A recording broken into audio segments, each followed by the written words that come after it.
হচ্ছে বনির জন্মদিন, তার জন্য আমি রেডি হয়ে চলে এসেছি কেক নিয়ে। আমায় কেমন লাগছে অবশ্যই কিন্তু তোমরা কমেন্ট করে বলো, আর কেকটা কেমন হয়েছে অবশ্যই বলো।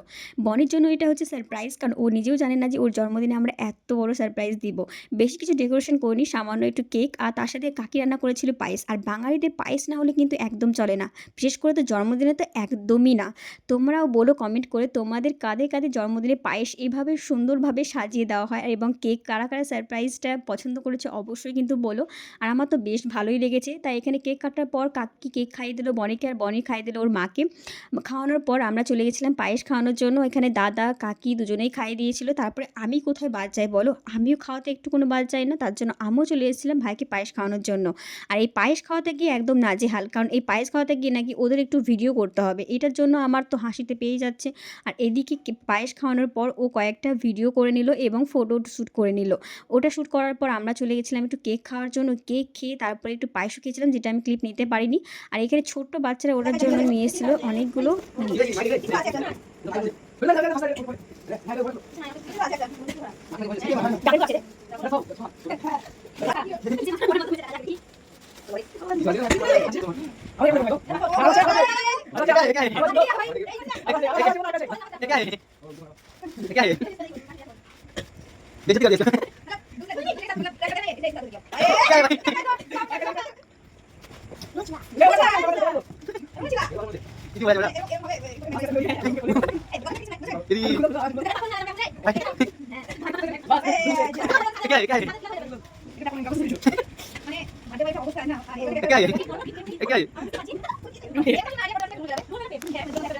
I think that's it.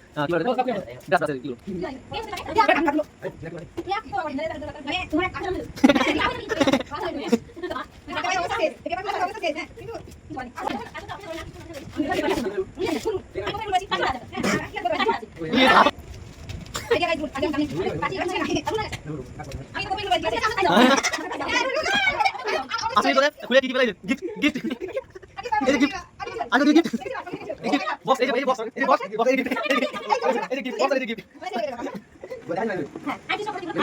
আমি খুব মানে খুশি হয়েছি। আমি একটা আর্টিস্ট, আর আমার কাছে দিয়েছে একটা পেন্সিল, একটা শার্পনার, একটা ইরেজার, আর রচনা দিয়েছে দুটো কিটক্যাট। ভাগনি খাবে ভাগনি। আমি আর্টিস্ট, আমার কাছে এটা অনেক বড় কথা। আর কিটক্যাট তো আমি খাই না, আমার গার্লফ্রেন্ডকে দিয়ে দেবো কালকে।